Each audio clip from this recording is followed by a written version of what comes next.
Ramagundam municipal corporation Jangalapalli 2వ డివిజన్లో BJP అభ్యర్థి సిలివేరి ఆంజనేయులు ఎన్నికల ప్రచారంలో జోరు చూపుతున్నారు. ఆదివారం జంగాలపల్లి గ్రామంలోని లక్ష్మీ నరసింహ ఆలయంలో ప్రత్యేక పూజలు నిర్వహించి ప్రచారాన్ని ప్రారంభించారు. అనంతరం మహిళలతో కలిసి భారీ ర్యాలీగా గ్రామ వీధుల్లోకి దిగిన ఆంజనేయులు ఇంటింటికి వెళ్లి ఓటర్లను కలుసుకుంటూ కమలం పువ్వు గుర్తుపై ఓటు వేసి ఆశీర్వదించాలని కోరారు. ప్రచారంలో ప్రజల నుంచి లభిస్తున్న ఆదరణ తనకు మరింత ఉత్సాహాన్ని ఇస్తుందని తెలిపారు. ఈ సందర్భంగా ఆయన మాట్లాడుతూ 2వ డివిజన్ అభివృద్ధి నా లక్ష్యం, సమస్యల పరిష్కారం, పారదర్శక పాలన కోసం బీజేపీకి ఒక్క అవకాశం ఇవ్వండి అని పిలుపునిచ్చారు. ముఖ్యంగా మహిళలు పెద్ద సంఖ్యలో ప్రచారంలో పాల్గొని బీజేపీకి తమ మద్దతు ప్రకటించడం విశేషంగా కనిపించింది. అభివృద్ధి, భద్రత, నిజాయితీ పాలన కోరుకునే ప్రతి ఓటరు కమలం వైపే చూస్తున్నాడు అన్న నమ్మకాన్ని కార్యకర్తలు వ్యక్తం చేశారు. కమలం పువ్వు గుర్తుకే జై బీజేపీ, జై బీజేపీ, జై మోడీ,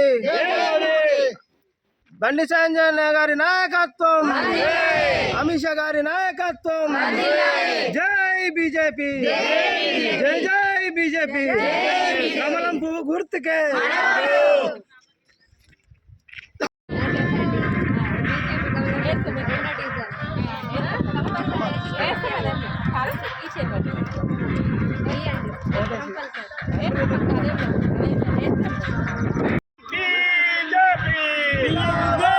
కమలం పువ్వు గుర్తుకే నరేంద్ర మోడీ గారి నాయకత్వం,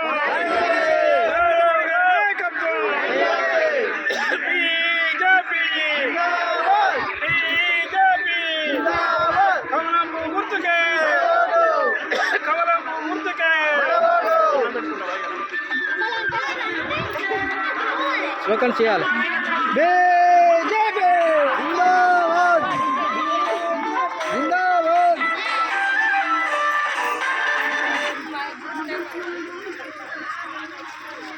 బీజేపీ అను రంగు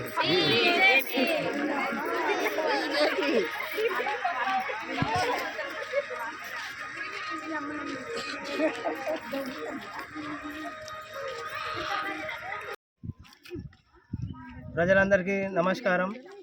రామగుండం కార్పొరేషన్ 2వ డివిజన్ నుండి బీజేపీ అభ్యర్థిగా నేను సిలివేరి ఆంజనేయులను పోటీ చేస్తున్నాను. ప్రజలందరూ నా మీద నమ్మకంతో ఓటు వేసి గెలిపించగలరని కోరుతున్నాను. నాయందు దయతలిసి ఓటు వేసి గెలిపిస్తే మీ సేవలో చేసుకొని కృతజ్ఞునైతానని కోరుచున్నాను. మనం సెంట్రల్ గవర్నమెంట్లో మోడీ ప్రభుత్వం ఎలా మీకు కృషి చేస్తుందో నేను కూడా మన 2వ డివిజన్లో అట్లా కృషి చేస్తానని చెప్తున్నాను, మీకు హామీ ఇస్తున్నాను.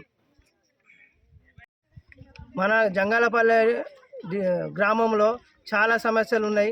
ఆ సమస్యలు నన్ను గెలిపిస్తే ఖచ్చితంగా వీటికి అభివృద్ధి చేసి చూపిస్తా. ఇప్పుడు నిరుద్యోగ సమస్య ఉన్నది, మురికాయల సమస్యలు ఉన్నాయి, అండర్ డ్రైనేజ్ సమస్యలు ఉన్నాయి.